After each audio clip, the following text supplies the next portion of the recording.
Good evening all of you. अब मैं आप लोगों को, जैसा कि मैंने आपको एक्सरसाइज 6.3 के क्वेश्चन 15 तक समझा दिए थे, अब उसके आगे क्वेश्चन समझा रही हूँ। जरा उसमें से थोड़ा सा आप लोग ये ध्यान कर लें। जब रेखाएं समांतर होती हैं, यानी जब हमारी टू लाइंस कैसी होती हैं, पैरेलल लाइंस। कैसी लाइंस होती हैं? पैरेलल। तो जो उनकी प्रवणताएं होती हैं, टेंजेंट्स, वो क्या होती है प्रवणताएं? m1 = m2, यानी दोनों ही प्रवणताएं कैसी होती हैं? बराबर। और जब रेखाएं समकोण पर काटती हैं, समकोण पर काटने का मतलब परपेंडिकुलर होती है, यानी टू लाइंस हमारी कैसी होती हैं? परपेंडिकुलर होती हैं। तो उनकी जो प्रवणताएं होती हैं, टेंजेंट, उनका जो गुणनफल यानी प्रोडक्ट ऑफ टेंजेंट किसके इक्वल हो जाएगा? -1 के बराबर होता है। m1 × m2 = -1। अब मैं आपको समझाती हूँ क्वेश्चन नंबर 16।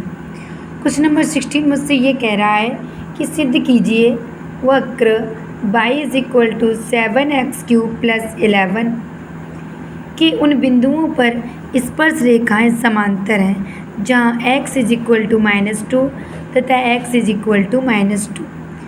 -2 मतलब जो मेरा ये वक्र दे रखा है, हमें ये प्रूफ करना है कि जो वक्र है वो कैसा है? स्पर्श रेखाएं समांतर हैं। किस पर स्पर्श रेखाएं? x = 2 और x = -2 पर। तो सबसे पहले हम क्या करेंगे? डिफरेंशियल करेंगे x के सापेक्ष अवकलन करने पर। dy/dx = 7 × 21x²। अब x यहाँ पर पुट कितना करेंगे? 2। तो स्पर्श रेखा की प्रवणता हो जाएगी 21 × 4। 2 का स्क्वायर 4 होता है ना, 84। x = -2 रखते हैं अगर हम अपने dy/dx में, तो क्या निकल के आएगा? वो भी 84 निकल के आएगा। दोनों प्रवणताएं कैसी हैं? समान हैं। तो अभी जस्ट ना मैंने आप लोगों को प्रॉपर्टी समझाई हुई है। जब रेखाएं समांतर होती हैं तो उनकी प्रवणता कैसी होती है? समान।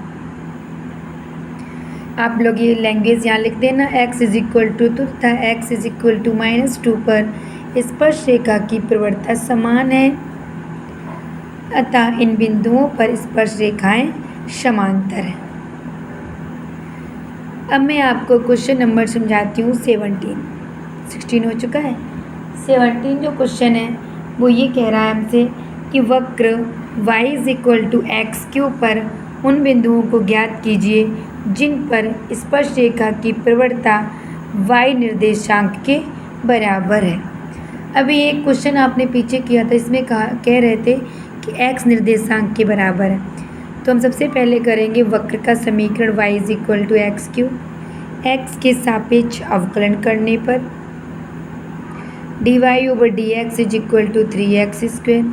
हम यहाँ पर लिखेंगे माना बिंदु x1, y1 स्पर्श रेखा की प्रवणता x1, y1 हमने वहाँ रख दी है, तो 3x1² हो जाएगा। प्रश्नानुसार उसने कहा है कि जो प्रवणता है वो y के बराबर है, जो y का निर्देशांक है उसके इक्वल है। मैंने कोऑर्डिनेट क्या माने? x1, y1, तो 3x1² = y1।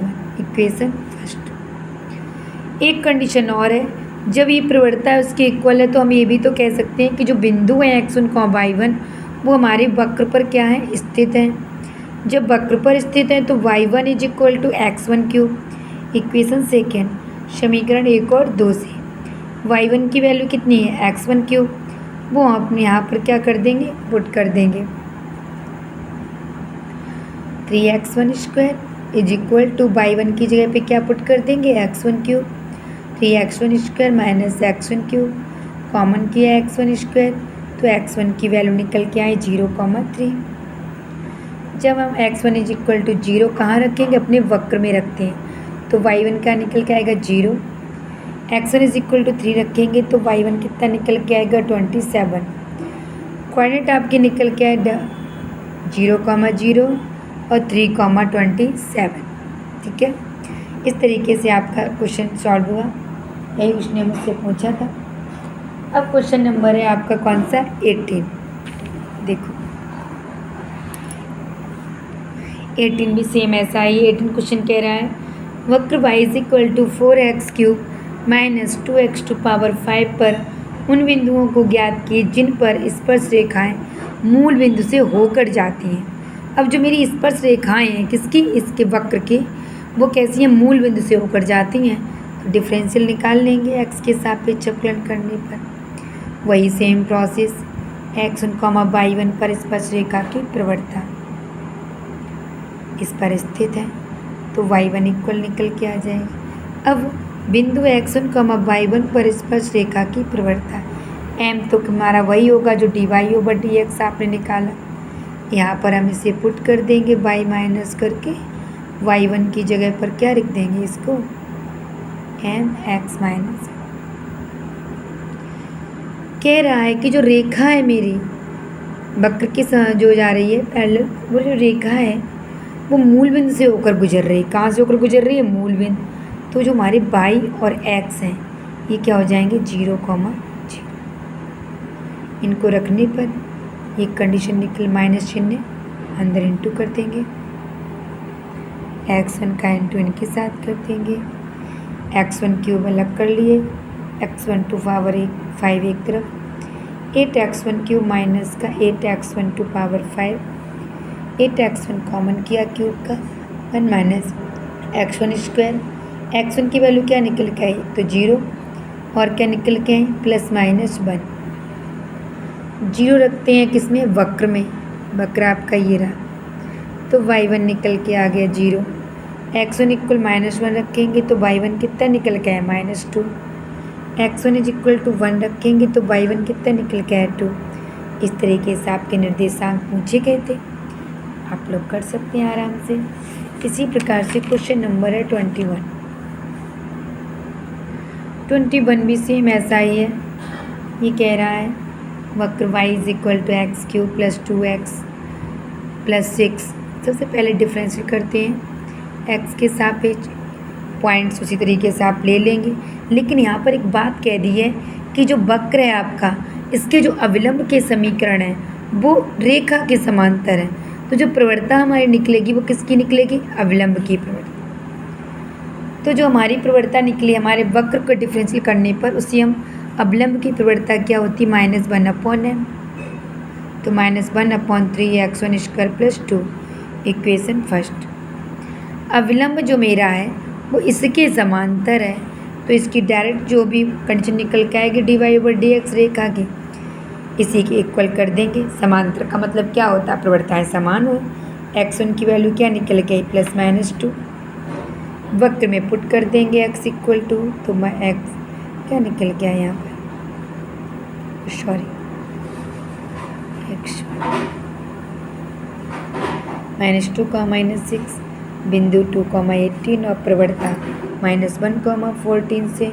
अब सेम प्रोसेस आपका जो प्रवणता निकली थी -1/14 ये अवलंब के लिए थी, उसे ही हम यहाँ पर पुट कर देंगे डायरेक्ट। इससे हमारे एक समीकरण निकल आएगा अविलंब का। सेम प्रोसेस -2, -6 पर अविलंब का समीकरण निकालते हैं। अब बात आती है क्वेश्चन नंबर 23 जो कि मोस्ट इम्पॉर्टेंट क्वेश्चन है।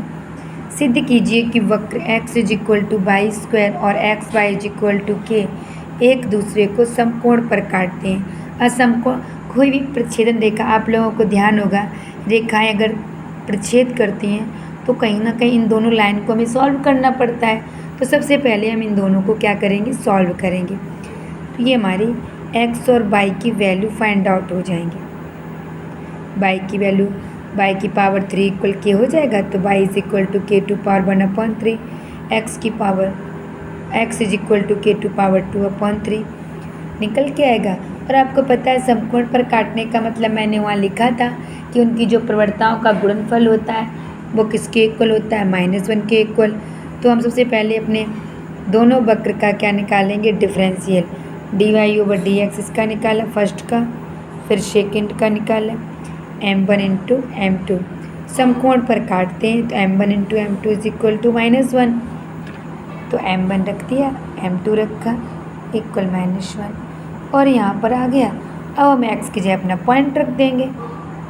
8 क्या निकल के 2x = 1 निकल के आएगा। x की वैल्यू क्या है, k की पावर 2/3 और जो अपॉन का 3 इसी क्यूबिक ऑन बोथ साइड, दोनों पक्षों का घन करने पर। कोई अगर प्रॉब्लम हो तो आप मुझसे पूछ सकते हो, ठीक है। और आप आगे की वीडियो देखने के लिए चैनल को सब्सक्राइब करें और शेयर करें, कमेंट ज़रूर करें। और आप मुझे ये बताएं कि आपको कैसा लगा हमारा चैनल, या किसी में कोई प्रॉब्लम हो रही है तो आप हमें क्वेश्चन सेंड कर सकते हैं और उसका तुरंत भी सॉल्यूशन पा सकते हैं, ठीक है।